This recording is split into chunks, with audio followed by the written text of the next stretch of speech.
May start talking about Aston Villa. What's going on, people? Villa and Noir here. Very quick emergency episode for all Villa fans and, football fans around the world to inform you about some of the things that are going on at Aston Villa at this pivotal time in our season. It was very clear on Sunday that our squad depth needed to be addressed. It was very clear that injuries were starting to mount up and it was actually affecting our ability to win games. So, first of all, something that came across my screen literally an hour ago. Bad news. Kamara is expected to miss the rest of the season due to that knee injury. You know what makes this a lot more frustrating is that tackle went without punishment to Spurs. Yes, it was in the beginning of the game. But this is the small margins of football, something that just seemed innocuous has turned out to be quite detrimental. And, we love Buba. We know how much he brings to the team. We know how much he brings to the way we play. So this is a huge miss. And timing-wise, this isn't great as well to know this. It's not great that he's down. It's not great that Anana's also out. It's not great that Barkley's out. And now John McGinn. And we're still waiting to hear back about John McGinn. What worries me about John McGinn's injury, if I'm honest, guys, is the fact that he went down it was a non-contact injury. And anybody that knows sports knows that non-contact injuries are always the worst or generally seem to be worse because we don't know why they went down. So praying and hoping that McGinn's injury isn't too detrimental. We're praying and hoping that Onana gets back quickly and Barkley to bolster our midfield. But let's just look at what it says. Kamara expected to miss the rest of the season due to injury. Villa had previously stated that the expectation was that the France international would miss between 2 to 3 weeks, but prolonged absence was suggested by Unai Emery. And in the picture here, it says that Villa will likely need to turn to the January market to bolster our depleted midfield. And we know, as Villa fans, how, not unlikely, but how hard that is given the restraints and the constraints that we have from PSR. I think Unai Emery was very, very candid. Well, he wasn't candid because he didn't say much, but his silence spoke volumes in his interview post the Everton game to kind of bring illumination to the fact that the reason why we're in a position that we're in is because we're hamstrung by this thing called PSR. And I heard someone talk yesterday and say, what did they say? They said that the term profit and sustainability rules make sense if the club can't sustain itself. But Aston Villa are in a position where we actually can sustain ourselves. It's just that our revenue isn't where it could be or should be or where they want it to be for us to be able to spend the amounts of money that we have. But the fact of the matter is we have rich enough owners, we have rich enough investment to be able to compete with the bigger clubs when it comes to our spending power. So to have a rule that's based around sustainability or have a rule that talks about sustainability but not necessarily based on sustainability in its fullest context actually seems quite backwards. But a PSR video might have to come out on another day. So yeah, Buba is out for the season. Let's just hope we have no more injuries. Hoping that the training staff are on it. They're looking after the guys' bodies, that the rest and the recuperation and the rehabilitation is just as important as the getting them firing ready for a game. So on to the transfer news that we've been waiting for. This one is a bit unexpected and so many people were asking on the weekend. They're asking, so we gave Donyell Marlin to Roma and Roma still have one of our players. And it seems as though Leon Bailey, the Jamaican brother himself, is returning to Aston Villa with immediate effect. According to Fabrizio Romano, that he'll be ready for him to be available for the weekend against Newcastle.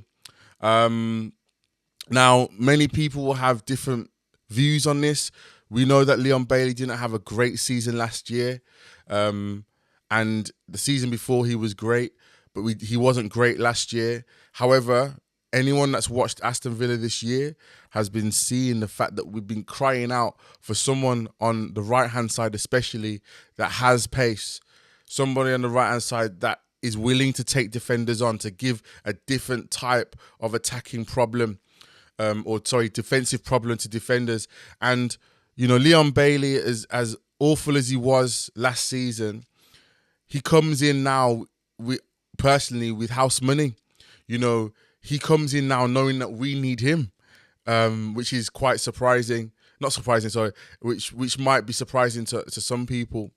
But he has an opportunity now to really become a cult legend within the club by coming to help us sustain our success, come in and contribute some goals, come in and contribute some assists. One thing that we haven't seen often enough this season is somebody on the right-hand side of our attack pushing the ball to the byline and cutting it back.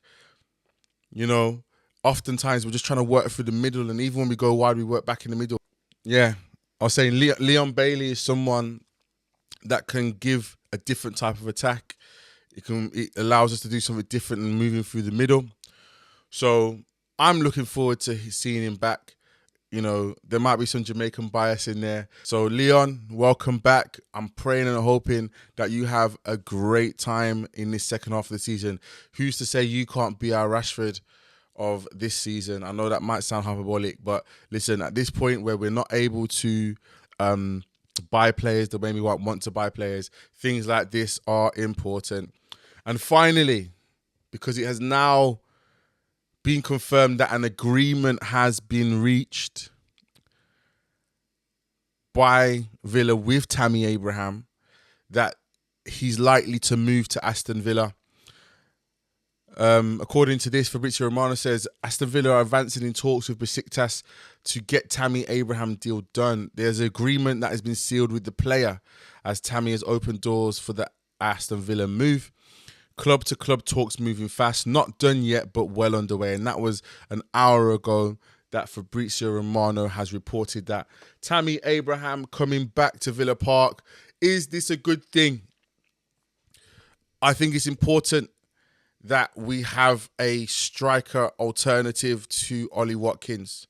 One, because it seems as though that's the best. That's the only way we get the best out of Ollie Watkins. He may not like it.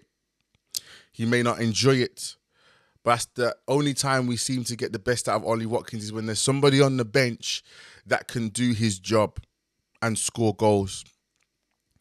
So even if it's to light a fire under Ollie Watkins, it also gives us an opportunity to have a striker with a slightly different profile to Ollie Watkins. Yes, they're very traditional in their number 9s, but Tammy Abraham is a little bit taller. He plays a little bit more intricately with his feet.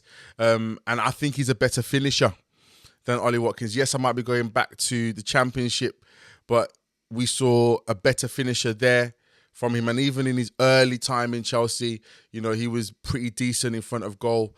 Obviously, he's dropped off in the last few years, but who's to say this can't be a renaissance for him coming back to Villa Park, where he is loved and where he is celebrated by our fans. He's key to us getting back to the Premier League. He scored the winning penalty in that semi-final of the playoffs against West Brom.